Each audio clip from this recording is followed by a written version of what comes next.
Welcome to Projection Reflection. I'm your host Coordinato, and today's review is the newest DC animated film, The Death of Superman, which is based off the story that came out back in the 1990s. I am lucky enough to have a copy.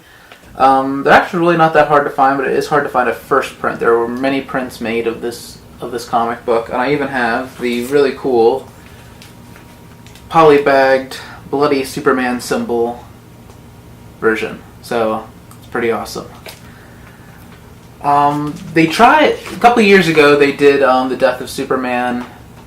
It was it was a good while ago.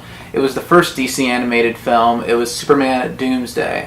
This film, it's okay, but it's certainly not as good as the film we're going to talk about today. This film, it deviated so far away from the source material. It got the part with Doomsday and Superman, but it didn't have any of the Justice League in it, and didn't have the Eradicator, didn't have Steel, didn't have Superboy, didn't have any of that added stuff that was in the story, that was in the original story. And this film, it's okay as a film in itself, but it's as an adaptation of the story, it's not as good as what we're going to talk about today. Let's see. The voice cast for the film is Jerry O'Connell as Superman and Clark Kent, Rebecca Romijn as Lois Lane, Rainn Wilson as Lex Luthor, Rosario Dawson as Wonder Woman, Cress Williams as John Henry Irons, Jason O'Mara as Batman, Shamar Moore as Cyborg, Matt Lanter as Aquaman, and Nathan Fillion as Green Lantern. Those are it's not the whole voice cast, but it's the most notable of the voice cast members in this film. The plot of the film is that the monstrous Doomsday lands on Earth, killing everything in its wake. The world's forces and even the Justice League stand no chance. Only Superman can go toe-to-toe with the behemoth. Can go toe-to-toe with this behemoth, but will he survive? Well, from the title, I'm gonna think not.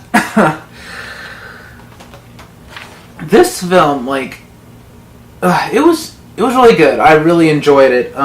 It's definitely one of the best Superman animated films since these two, which is Superman versus the Elite and All-Star Superman. Both great animated films, and I highly recommend these ones.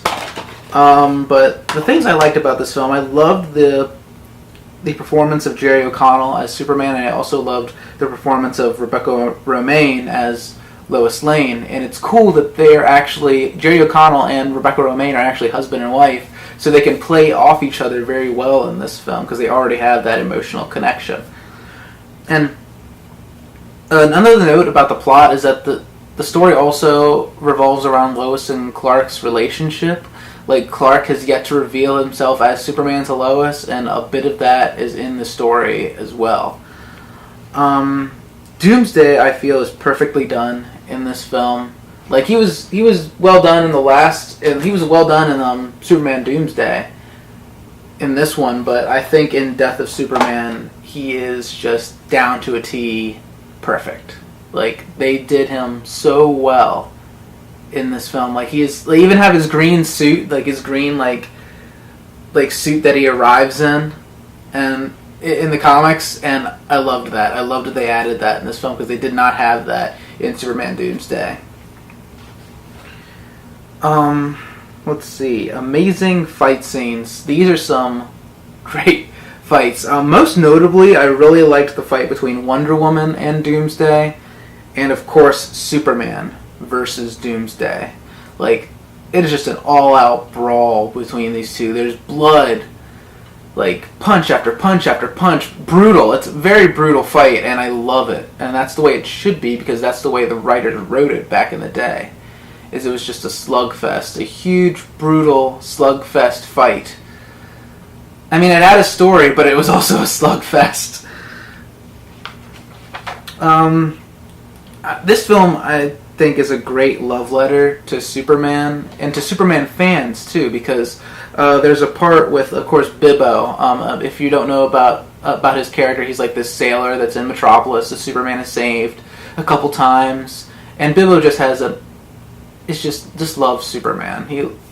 He sees Superman as his pal, and when Superman does die in this film, Bibo is absolutely devastated, and he's like, well, why did you take him and not me? And it's just a really sad part of the film.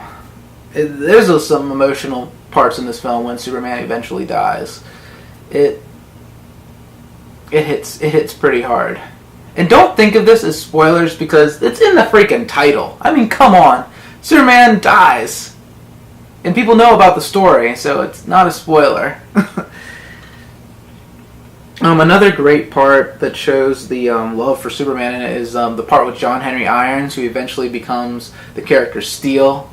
And he's wearing a Superman shirt when he meets Superman. And he's kind of embarrassed by it, but Superman, when he comes up to Superman, and he's like, I wear this shirt with pride, and I'm wearing a Superman shirt right now, and yeah, I do wear this with pride, because he is such a great hero, and he stands for such great ideals, and that's what I still love about the Superman character. He's the big blue Boy Scout. He's the guy that you can always count on, and he's just such a great character. And I hate that in this generation, Superman does not get as much love as he deserves, especially in this generation. Superman is one of the classic comic book superheroes, and he is the epitome of what a hero should be. And I don't know why people can't respect his character. I mean, yes, he does have a lot of powers, but in the media, in like cartoons and in the films, you can show that he's not all powerful. He can be destroyed. People think he's like too powerful. I think that he is powerful, but it's about the character. It's about his ideals. It's about who he is. It's about this man who was raised on a farm, who was from space, raised on a farm by these two great people. And may I say, the one scene the funeral scene in this film with Mom, Pa Kent, it's too much. It's really sad. But yeah, back to talk about Superman. I just feel that he's not respected enough in these times. Like, he's such a great hero to look up to, and he's just disrespected, and that just really ticks me off. Overall, like, this is an emotional roller coaster of a superhero film. Like, it has like these amazing action scenes, and it has these really emotional scenes with Lois and Clark, and then it has these really heart-wrenching scenes once Superman dies.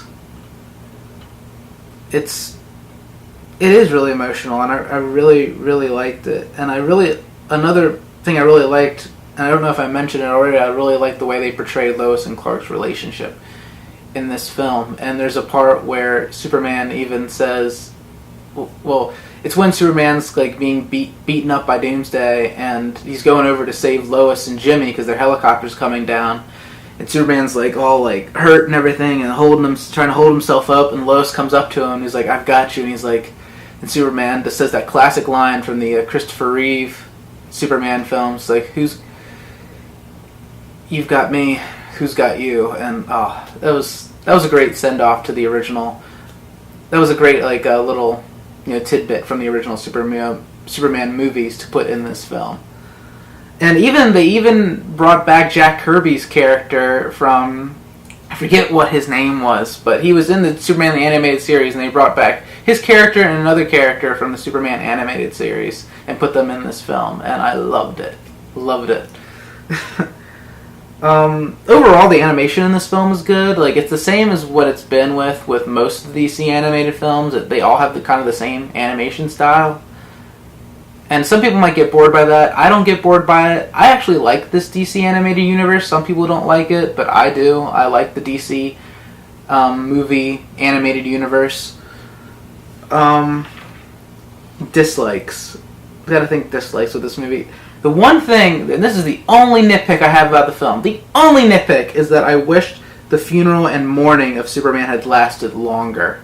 I feel like it was too short. I feel like we had his funeral, and then and then they show this thing at the end, and then it's like, oh, like we're not gonna mourn for him more. I think they should have left that to like an after credit scene.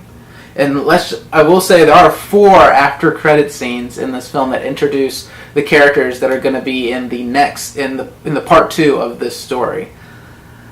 But yeah, I wish that the funeral and the mourning of Superman had lasted longer in this film. I think the film should at least been maybe 20 minutes longer just to get that in, just to really show the impact of Superman's death. I think they did it great in this film. I think with the little time that they had when they put it in there, they did very well. But I wish it would have just lasted a little bit longer. Overall, like I said, this is a great Superman film. It's outstanding, and it's a great. It is a great adaptation of the original Death of Superman story. I give this film a 4.5 out of 5. So I wish I had half a fingers to show you. Maybe I'll do that. 4.5 out of 5 for the Death of Superman. The only reason I don't give it a 5 out of 5 is I really wish that they had made the film longer in order to show just more of the impact of his death. I wish they had shown more scenes like that in this film.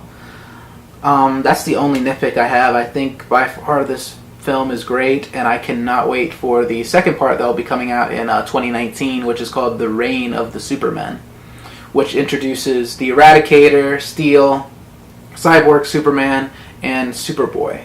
So I am pretty excited for that film. I know I've been doing those Dragon Ball Z reviews, and I will get the next one out. The next one's going to be the Tree of Might. I'll probably get it out maybe tomorrow, I'm thinking. That's probably when I'll be able to get it to you guys. So, yeah. The Death of Superman, 4.5 out of 5. Definitely check it out while it's in stores. By far one of the best Superman films I've seen in a while since All-Star Superman and Superman vs. the Elite. So, yeah, check it out, and see you later.